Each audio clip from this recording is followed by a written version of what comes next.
हाँ तो कक्षा 9वीं वाले छात्र अपना एनएएस मॉक टेस्ट पेपर देख लीजिएगा। ये टेस्ट पेपर आपके 5 विषयों का होने वाला है और इस टेस्ट पेपर का पूर्णांक 100 अंकों का होने वाला है। समय 3 घंटे। तो कौन कौन सी विषय का आपका टेस्ट पेपर होने वाला है? तो पहला आपका हिंदी का होने वाला है, ठीक है। और इसके साथ ही दूसरे नंबर पर अंग्रेजी का यहाँ पर मॉक टेस्ट होने वाला है और इसके साथ ही अंग्रेजी के बाद तीसरे नंबर पर गणित विषय का मॉक टेस्ट होने वाला है। गणित के बाद चौथे नंबर पर विज्ञान विषय का मॉक टेस्ट होने वाला है। उसके बाद पांचवें नंबर पर सोशल साइंस का मॉक टेस्ट होने वाला है। आपको इस मॉक टेस्ट का फुल सॉल्यूशन इसी वीडियो में मिलने वाला है। तो इस मॉक टेस्ट पेपर को देखने से पहले सबसे पहले आपको परीक्षा में एक OMR शीट मिलने वाली है, तो इसको आपको फिल करना होगा, मतलब भरना होगा। तो सबसे पहले आपको अपने विद्यालय का नाम यहाँ पर लिखना है और अपना नाम आपको लिखना होगा, विद्यार्थी का नाम नीचे आपको लिखना है।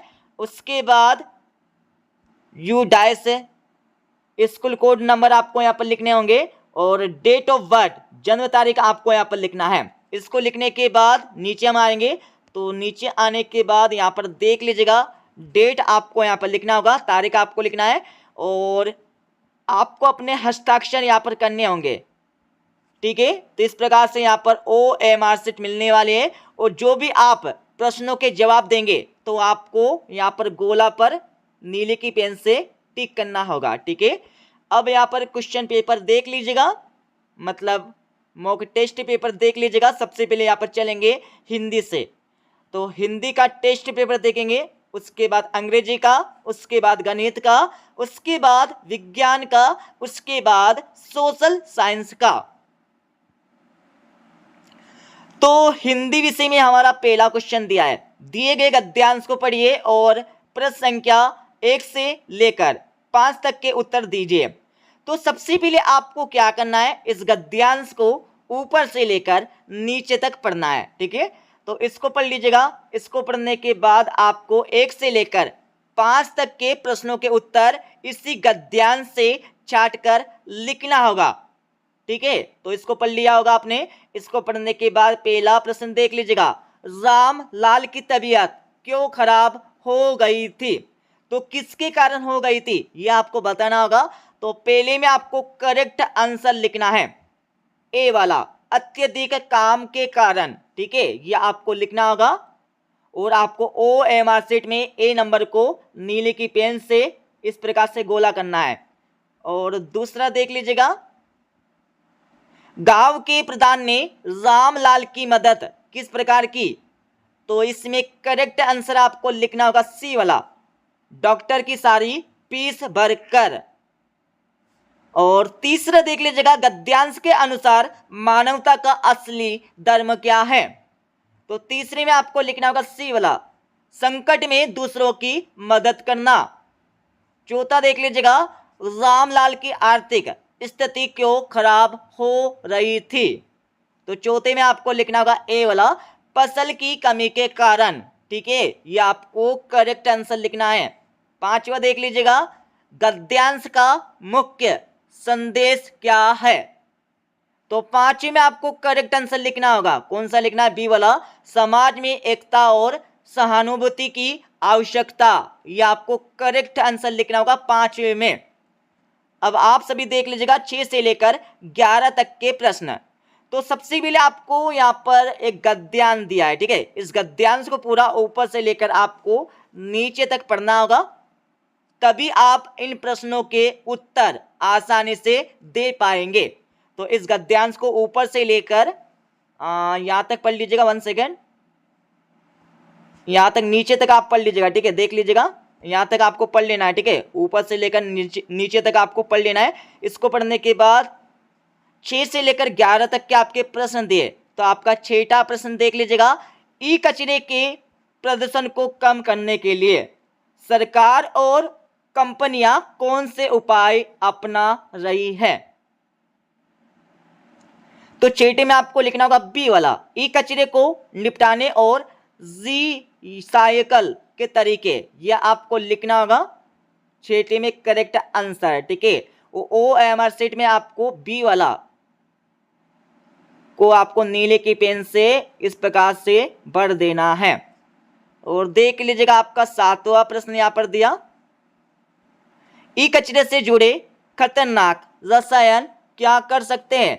तो 7वें में आपको लिखना होगा ए वाला, मृदा और जल स्रोतों को दूषित कर सकते हैं, यह आपको करेक्ट आंसर लिखना है। 8वां देख लीजिएगा, यदि किसी क्षेत्र में बड़ी मात्रा में ई कचरा मिट्टी में दबा दिया जाए तो सबसे संभावित परिणाम क्या होगा। तो 8वें में आपको लिखना होगा ए वाला, मृदा और जल स्रोत दूषित हो जाएंगे, ये आपको राइट आंसर लिख देना है।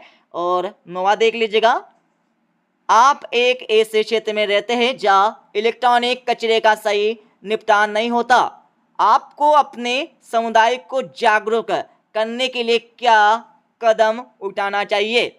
तो 9वें में आपको करेक्ट आंसर लिखना होगा डी वाला, ई कचरे के पर्यावरणीय प्रभाव पर एक जागरूकता अभियान शुरू करना चाहिए, यह आपको करेक्ट आंसर लगाना होगा। ठीक है, और OMR सेट में आपको डी वाले पर आपको नीले की पेन से इस प्रकार से गोला लगा देना है। ठीक है, किस प्रकार से, 1 सेकेंड,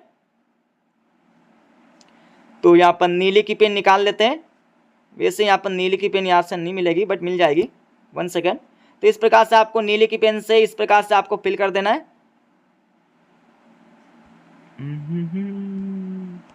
इस प्रकार से आपको फिल करना होगा। ठीक है, नीले की पेन से।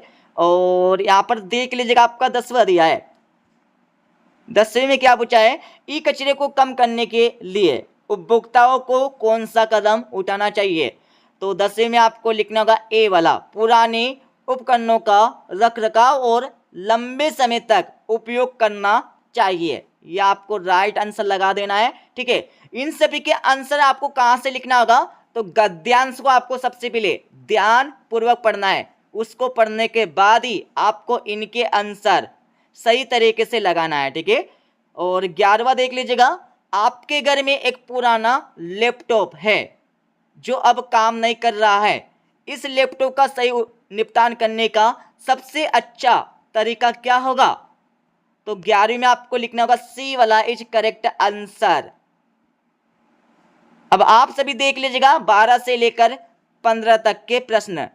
तो सबसे पहले 12 से लेकर 15 तक के प्रश्नों को देने से पहले, उनके उत्तर देने से पहले आपको यहाँ पर एक गद्यांश दिया। तो सबसे पहले आपको क्या करना है, इस गद्यांश को पढ़ना होगा, यहाँ से लेकर ऊपर से लेकर नीचे तक, पूरा ऊपर से लेकर नीचे तक इस गद्यांश को पढ़ लेना है। ठीक है, इस गद्यांश को पढ़ने के बाद आपको यहाँ पर 12 से लेकर 15 तक के प्रश्न दिए, जिनके उत्तर आपको इसी गद्यांश से देना होगा। तो 12वां देख लीजिएगा, नदियों के किनारे प्राचीन सभ्यताएं क्यों विकसित हुई। तो 12वीं में आपको लिखना होगा बी वाला, नदियां जल और उपजाऊ मिट्टी प्रदान करती है, यह आपको करेक्ट आंसर लगा देना है। 13वां देख लीजिएगा, गंगा नदी का भारतीय समाज में क्या धार्मिक महत्व है।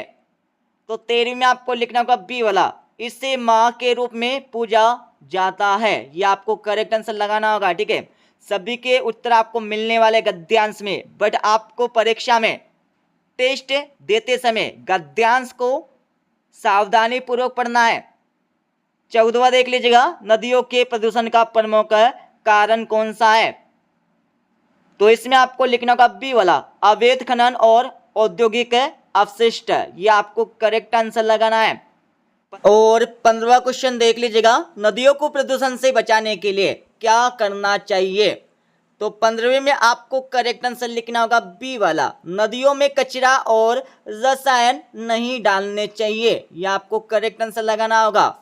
अब आप सभी 16 से लेकर 20 तक के प्रश्न देख लीजिएगा। उससे पहले आपको यहाँ पर एक गद्यांश दिया है, इस गद्यांश को पढ़ना होगा, तभी आप सभी 16 से लेकर 20 तक के प्रश्नों को आसानी से दे पाएंगे।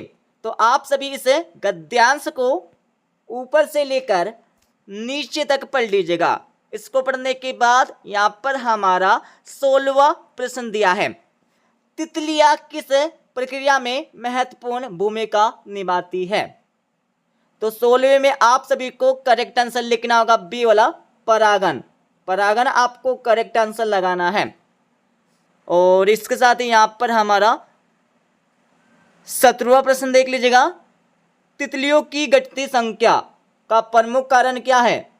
तो 17वें में आपको करेक्ट आंसर लिखना होगा सी वाला, कृषि में अत्यधिक है कीटनाशकों का उपयोग होना।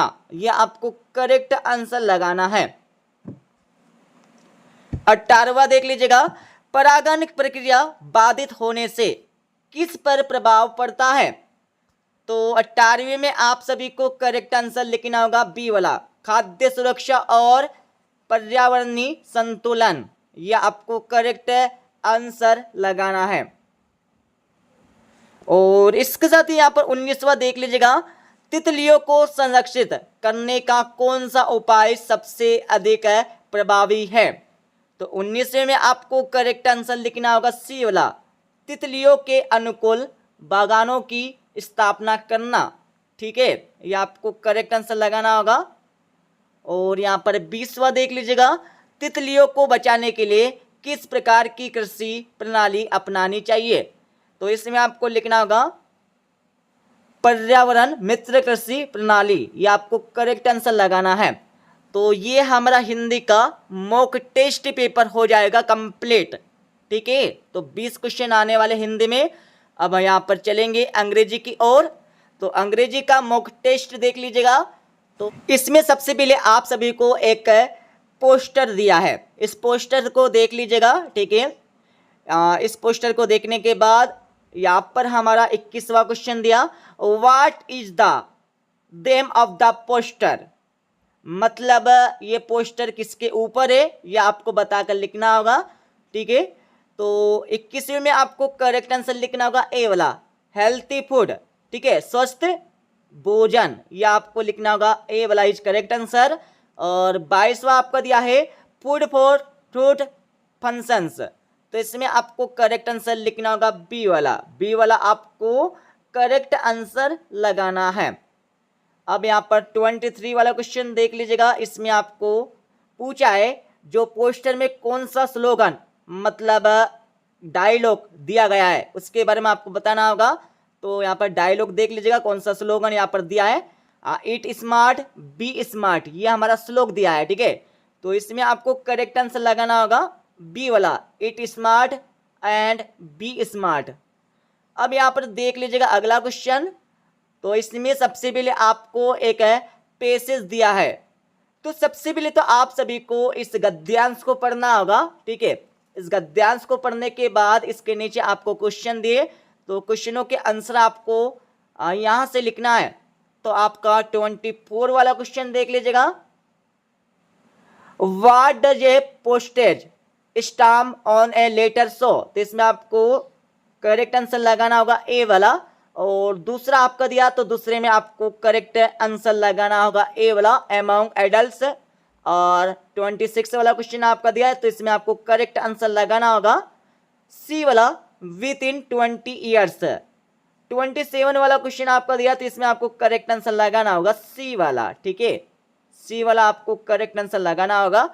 अब यहाँ पर अगला देख लीजिएगा 28 वाला क्वेश्चन। तो इसमें आपको इसका समानार्थी शब्द बताना होगा। तो 28 में करेक्ट आंसर आपको लगाना होगा सी वाला, लिमिटेड।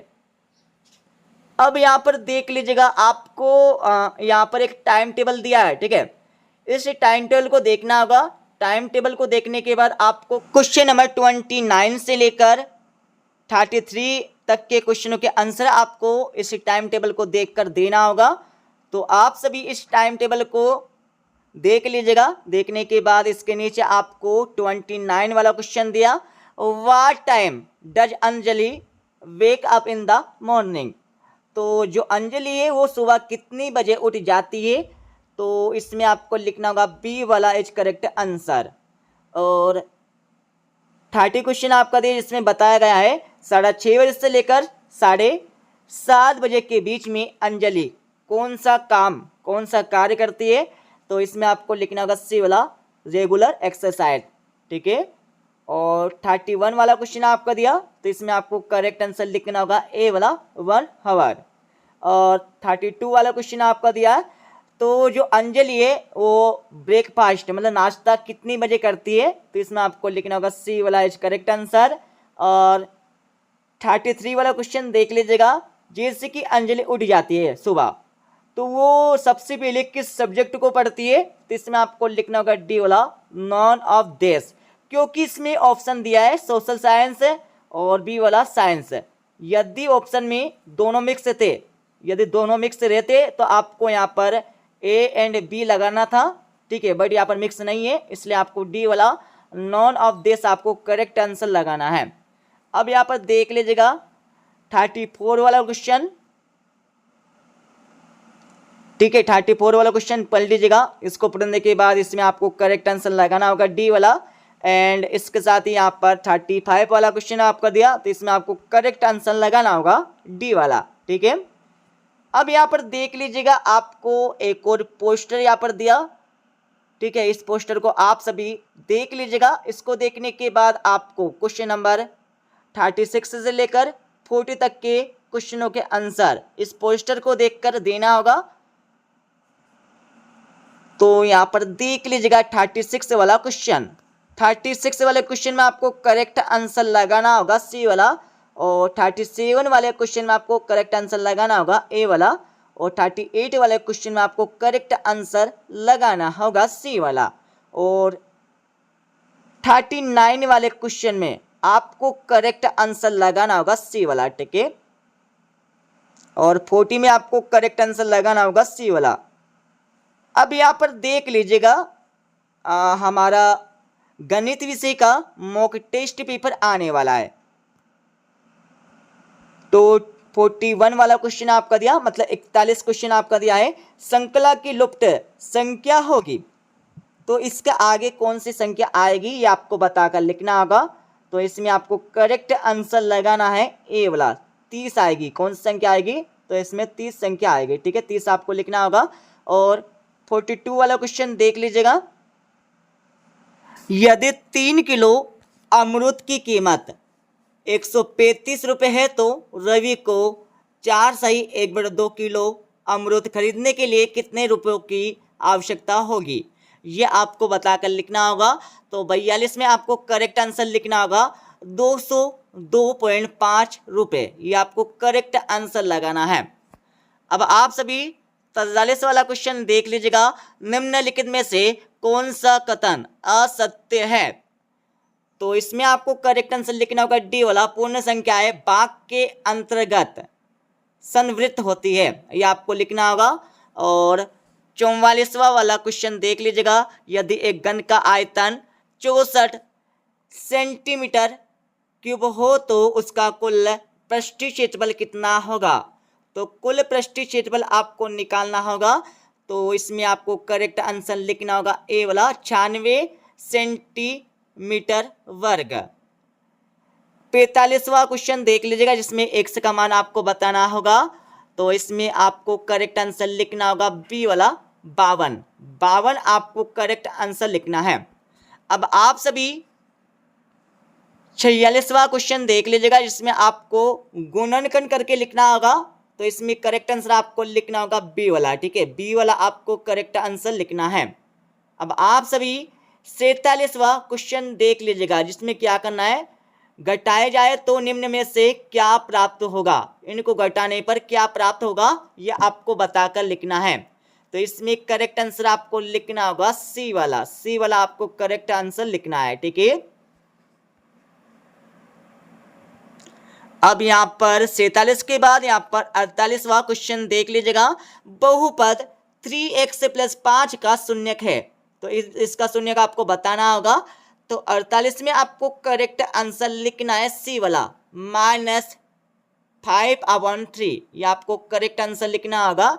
और 49 वाला क्वेश्चन देख लीजिएगा, जिसमें इसका मान आपको बताना होगा, तो 49 में आपको करेक्ट आंसर लिखना है बी वाला -2। 50 वाला क्वेश्चन देख लीजिएगा, एक त्रिभुज के 3 कोणों के माप इनमें से कौन सा हो सकता है? तो 50 में आपको करेक्ट आंसर लिखना होगा बी वाला, 60 डिग्री, 90 डिग्री एंड 120 डिग्री। 51 वाला क्वेश्चन देख लीजिएगा। तो 51 वाले क्वेश्चन में आपको राम की वर्तमान आयु क्या होगी यह आपको बताकर लिखना है। तो 51 वाले क्वेश्चन में आपको करेक्ट आंसर लिखना होगा डी वाला, 80 वर्ष होगी। और 52 वाले क्वेश्चन में आपको एक्स का मान बताना होगा। तो 52 वाले क्वेश्चन में आपको करेक्ट आंसर लिखना होगा ए वाला, -7। 53 वाला क्वेश्चन देख लीजिएगा। तो 53 वाले क्वेश्चन में आपको करेक्ट आंसर लिखना होगा सी वाला, 1/2 kg। तो 53 वाले क्वेश्चन में आपको करेक्ट आंसर 1/2 kg आपको लिखना होगा, किलोग्राम आपको लिखना है। 54 वाला क्वेश्चन देख लीजिएगा, इसमें आपको करेक्ट आंसर लिखना होगा बी वाला, 4/3। अब यहाँ पर 55 वाला क्वेश्चन देख लीजिएगा। रानी ने केक का 2/7 भाग खाया, जबकि उसके बाद रवि ने शेष का 4/5 भाग खाया। तो केक का शेष बचा हुआ भाग कितना होगा ये आपको बताकर लिखना है। तो 55 में आपको करेक्ट आंसर लिखना होगा सी वाला, 1/7 इज करेक्ट आंसर। 56 वाला क्वेश्चन देख लीजिएगा। तो इसमें आपको करेक्ट आंसर लिखना होगा बी वाला, 1/3 माइनस 1/6, ये हमारा करेक्ट आंसर हो जाएगा। 57 वाला क्वेश्चन देख लीजिएगा, जिसमें सबसे बड़ी संख्या आपको बताना होगा। तो इसमें आपको करेक्ट आंसर लिखना है ए वाला, 4/7। 57 के बाद 58 वाला क्वेश्चन देख लीजिएगा, जिसमें जो हमारी संख्या दी गई है ये किसके बराबर होगी ये आपको बताकर लिखना होगा। तो 58 में आपको करेक्ट आंसर लिखना होगा सी वाला, ठीक है। और 59 में आपको क्या पूछा है, किसी बहुभुज के बराबर कोणों के मापों का योग होता है, तो कितना होता है ये आपको बताकर लिखना होगा। तो 59 में आपको करेक्ट आंसर लिखना होगा ए वाला, 360 डिग्री होता है। 60 में आपको करेक्ट आंसर लिखना होगा बी वाला, 4 सेंटीमीटर, ठीक है। अब यहाँ पर चलेंगे, यहाँ पर हम विज्ञान की ओर। तो विज्ञान विषय का मॉक टेस्ट देख लीजिएगा। तो 61 वाला क्वेश्चन आपका दिया है, आमीना के पास एक ही आकार और प्रजातियों के 4 जली पौधे हैं। वह प्रत्येक पौधे को 20 मिलीलीटर पानी से भरे अलग बीकर में पानी के अंदर रख देती है। फिर वह प्रत्येक बीकर को विभिन्न तीव्रता के प्रकाश वाले बल्बों के नीचे रख देती है। नीचे बताए गए तरीकों में से वह कौन सा तरीका है जिससे वह जान सकती है कि कौन सा पौधा प्रकाश संश्लेषण को उच्चतम दर पर करता है। तो 61 वाले क्वेश्चन में आपको करेक्ट आंसर लिखना होगा बी वाला, 1 घंटे के बाद प्रत्येक बीकर में पानी के स्तर में परिवर्तन को मापे, ठीक है, ये आपको लिखना होगा। और 62 वाला क्वेश्चन देख लीजिएगा, जिसमें चली गई दूरी आपको ज्ञात करके लिखना होगा। तो 62 वाले क्वेश्चन में आपको करेक्ट आंसर लिखना होगा बी वाला, 25 किलोमीटर। और 63 वाला क्वेश्चन देख लीजिएगा, इसमें आपको बताना होगा वस्तु का विस्थापन शून्य है। तो किसमें शून्य है, आपको यहाँ पर ग्राफ दिया गया है। तो 63 वाले क्वेश्चन में आपको करेक्ट आंसर लिखना होगा ग वाला, ठीक है, ग वाला आपको करेक्ट आंसर लगाना है। 63 के बाद यहाँ पर 64 वाला क्वेश्चन देख लीजिएगा। यहाँ विद्युत बल्ब के विभिन्न भाग दिखाए गए हैं। पतला तंतु, कांच का बाहरी आवरण, धातु का छोर। तो इसमें आपको बताना होगा बल्ब के कौन से भाग विद्युत चालक है। विद्युत चालक मतलब जिसमें धारा प्रवाहित हो सकती है। तो 64 वाले क्वेश्चन में आपको करेक्ट आंसर लिखना होगा बी वाला, केवल पतला तंतु और धातु का छोर, ठीक है। अब यहाँ पर 65 वाला क्वेश्चन देख लीजिएगा। दी गई आकृति के अनुसार ध्वनि तरंग P की तुलना में ध्वनि तरंग Q है। तो Q क्या है, तो देख लीजिएगा Q हमारी ज्यादा तारत्व वाली है, ये आपको लिखना होगा। और 66 वाला क्वेश्चन देख लीजिएगा, अगर बल की इकाई न्यूटन है तो दाब की इकाई क्या होगी। तो इसमें आपको लिखना होगा डी वाला, न्यूटन प्रति मीटर वर्ग। 67 वाला क्वेश्चन देख लीजिएगा। गर्म पानी से भरे बर्तन में समान समय अंतराल तक रखने पर निम्नलिखित में से कौन सी वस्तु सबसे अधिक गर्म होगी। तो 67 वाले क्वेश्चन में आपको करेक्ट आंसर लिखना होगा बी वाला, प्लास्टिक की प्लेट। ये आपको करेक्ट आंसर लिखना है। 68 वाला क्वेश्चन देख लीजिएगा। यदि आपके घर में विद्युत धारा की आपूर्ति अधिक हो जाए तो मुख्य दरवाजे की घंटी की ध्वनि में क्या परिवर्तन होगा। तो इसमें आपको करेक्ट आंसर लिखना होगा सी वाला, ध्वनि अधिक तेज हो जाएगी। 69 वाला क्वेश्चन देख लीजिएगा। तो इसमें आपको करेक्ट आंसर लिखना होगा सी वाला, विद्युत धारा उत्पन्न नहीं होगी। ये आपको करेक्ट आंसर लिखना होगा। और 70 वाला क्वेश्चन देख लीजिएगा। निम्नलिखित में से कौन सा कथन प्रोटिस्टा जगत के जीवों की कोशिका संरचना के बारे में सही है। तो इसमें आपको करेक्ट आंसर लिखना होगा बी वाला, केंद्रक सुपरिभाषित होता है तथा एक झिल्ली द्वारा घिरा होता है। यह आपको करेक्ट आंसर लगाना है। 71 वाला क्वेश्चन देख लीजिएगा। 10 से 14 वर्ष की आयु में वजन को नियंत्रित करने का सबसे अच्छा तरीका क्या है। तो इसमें आपको लिखना होगा सी वाला इज करेक्ट आंसर, विकल्प 2 व 5 सही। व्यायाम करना चाहिए एंड संतुलित आहार लेना चाहिए। 71 के बाद 1 सेकेंड, यहाँ पर 72 वाला क्वेश्चन देख लीजिएगा। जब विद्यार्थी 10 से लेकर 14 वर्ष की आयु के बीच शारीरिक अनुभव करते हैं तो उसे क्या कहा जाता है। तो 72 वाले क्वेश्चन में आपको करेक्ट आंसर लिखना होगा ए वाला, कि किशोरावस्था। ये आपको करेक्ट आंसर लगा देना है। इसके साथ ही यहाँ पर 73 वाला क्वेश्चन देख लीजिएगा।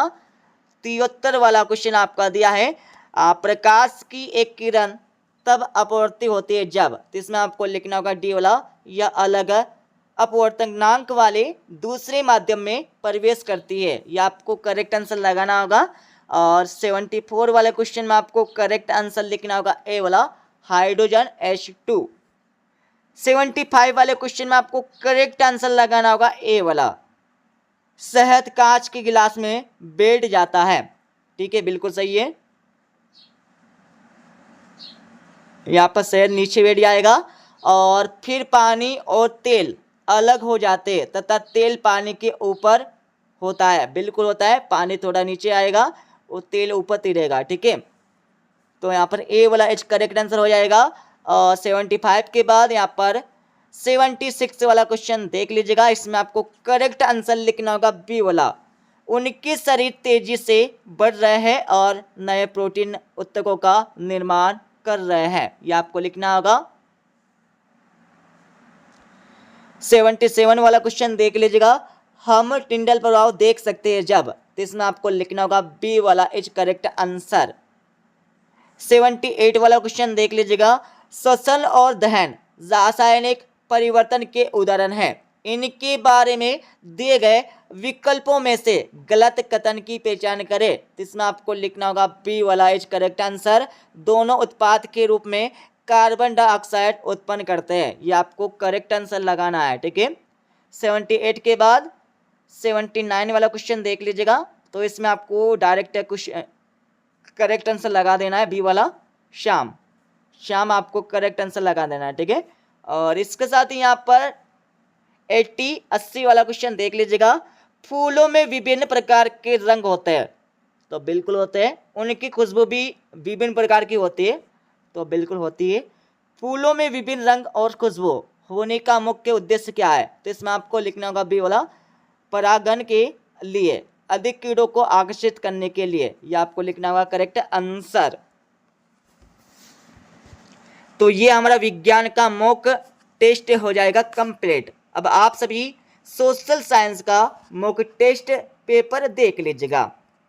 तो आपका 81 वाला क्वेश्चन दिया है, मध्य प्रदेश में पंचायती राज अधिनियम के तहत जिला पंचायत कौन कौन से कार्य करती है। तो इसमें आपको लिखना होगा डी वाला, नगर पंचायत नगर पालिका के विभिन्न कार्यों की मॉनिटरिंग करना। यह आपको करेक्ट आंसर लगाना होगा। 81 के बाद 82 वाला क्वेश्चन देख लीजिएगा। तो इसमें आपको करेक्ट आंसर लगाना होगा सी वाला, छात्र का समाज के साथ व्यावहारिक दृष्टिकोण रखते हुए राष्ट्रहित के लिए प्रति संकल्पित होना। यह आपको करेक्ट आंसर लगाना होगा। और 83 वाला क्वेश्चन देख लीजिएगा। राधिका बोल नहीं पाती है, वह अपने विचारों को चित्र बनाकर व्यक्त करती है। चित्रों के माध्यम से अपने विचारों को रखना कौन सी स्वतंत्रता के अंतर्गत आता है? जिसमें आपको लिखना होगा ए वाला, व्यक्तिगत स्वतंत्रता। 84 वाला क्वेश्चन देख लीजिएगा। एक तटीय शहर सतत पर्यटन को बढ़ावा देना चाहता है, तो उन्हें किस क्रिया को प्राथमिकता देना चाहिए? तो इसमें आपको लिखना होगा ए वाला इज करेक्ट आंसर। ठीक है। 84 के बाद आप सभी 85 वाला 85 क्वेश्चन देख लीजिएगा। तो इसमें आपको करेक्ट आंसर लिखना होगा बी वाला, भारत के उत्तरी पूर्वी तटीय भागों में। ये आपको करेक्ट आंसर लगाना होगा। और 86 वाला क्वेश्चन देख लीजिएगा। गांधी जी ने स्वतंत्रता आंदोलन के दौरान सत्याग्रह व अहिंसा पर बल दिया था, इसका समाज पर क्या प्रभाव पड़ा था? इसमें आपको लिखना होगा बी वाला, समाज में सहनता की भावना को प्रोत्साहन मिला। ये आपको करेक्ट आंसर लगा देना है। 87 वाला क्वेश्चन देख लीजिएगा। तो इस क्वेश्चन में पूछा है, आयुषी शहरी क्षेत्र के किसी विद्यालय में पढ़ती है। एक दिन उसके विद्यालय की दीवार क्षतिग्रस्त हो जाती है, तो विद्यालय प्रबंधन प्राथमिक रूप से किसके पास जाएगा? तो इसमें करेक्ट आंसर आपको लिखना है, सॉरी दोस्तों माफ करना, इसमें आयुषी शहर क्षेत्र में पढ़ती है। ठीक है, तो यह वाला नहीं आएगा, क्योंकि ग्राम क्षेत्र में यदि पढ़ती तो आपको ग्राम पंचायत लगाना था। बट इसमें आपको राइट आंसर डी वाला, नगर पंचायत या पालिका अध्यक्ष के पास, यह आपको करेक्ट आंसर लगाना है। ठीक है। और 88 वाला क्वेश्चन देख लीजिएगा। तो इसमें आपको करेक्ट आंसर ए एंड और बी, ए एंड बी आपको करेक्ट आंसर लगाना होगा। ए मतलब खाद्य उत्पादन में वृद्धि, सी मतलब जलवायु परिवर्तन। 89 वाला क्वेश्चन देख लीजिएगा। इसमें आपको करेक्ट आंसर लगाना होगा बी वाला, किसी परंपरा, पहनावा, भाषा को बढ़ावा देना। ये आपको करेक्ट आंसर लगाना होगा। और इसके साथ ही 90 वाला क्वेश्चन देख लीजिएगा। इसमें आपको करेक्ट आंसर भूमंडलीकरण आपको लगाना होगा। और 91 वाला क्वेश्चन में आपको करेक्ट आंसर ए वाला, या गांव के लोगों को बांस से निर्मित उपयोगी सामग्री खरीदने के लिए प्रोत्साहित करता, ये आपको लगाना होगा। और इसके साथ ही यहाँ पर 92 वाला क्वेश्चन दिया है। तो इसमें आपको लिखना होगा, अपने घोषणा पत्र में ऐसी नीतियों का वादा करना जो आप लोगों के हित लाभ की हो, ये आपको लिखना होगा। और 93 वाला क्वेश्चन देख लीजिएगा। इसमें आपको करेक्ट आंसर बी वाला, यह भारत के उत्तरी सीमा पर एक प्राकृतिक सुरक्षा कवच की तरह कार्य करता है, हिमालय पर्वत। ठीक है। और 94 वाले क्वेश्चन में आपको सामाजिक अपवर्जन आपको करेक्ट आंसर लगाना है। 94 के बाद 95 वाला क्वेश्चन देख लीजिएगा। इंग्लैंड से प्रारंभ हुई औद्योगिक क्रांति शीघ्र ही विश्व में फैल गई, विश्व में इसका प्रमुख प्रभाव क्या था? इसमें आपको लिखना होगा सी वाला, शहरों का विकास। 96 वाला क्वेश्चन देख लीजिएगा। इसमें आपको लिखना होगा पूर्वाग्रह। ठीक है, पूर्वाग्रह आपको लिखना होगा। और 97 वाले क्वेश्चन में आपको लिखना होगा बी वाला, लाइकेन। और 98 वाला क्वेश्चन में आपको लिखना होगा डी वाला, गंगा यमुना दोहाब। 99 वाले क्वेश्चन में आपको लिखना होगा बी वाला, गाँव में अधिक शारीरिक श्रम होना। और 100 वाले क्वेश्चन में आपको लिखना होगा डी वाला, जल की कम खपत और प्राकृतिक संसाधनों का सही उपयोग। तो इस प्रकार से हमने आप सभी को हिंदी, इंग्लिश, गणित, सोशल साइंस का मॉक टेस्ट पेपर बता दिया, प्लस आपको सॉल्यूशन भी दे दिया। ठीक है। और इसके नीचे हमने आपको OMR शीट भी भरना सिखा दिया है, किस प्रकार से आपको परीक्षा में भरना होगा। ठीक है, बहुत सिंपल सा है। और आपको जो क्वेश्चन हैं उनके आंसर यहाँ पर लिखना है। ठीक है, यहाँ पर गोला लगाकर लिखना है। ठीक है, मतलब आपको नीली की पेन से गोला लगाना है। जो भी यहाँ पर क्वेश्चन का आंसर सही है उस पर आपको यहाँ पर गोला लगाना है। ठीक है, इस प्रकार से आपको गोला लगाना होगा। जो भी यहाँ पर जैसे कि क्वेश्चन नंबर फर्स्ट का हमारा बी वाला राइट आंसर है, तो आपको बी वाले पर इस प्रकार से नीले की पेन से गोला लगा देना है। ठीक है, OMR सेट में।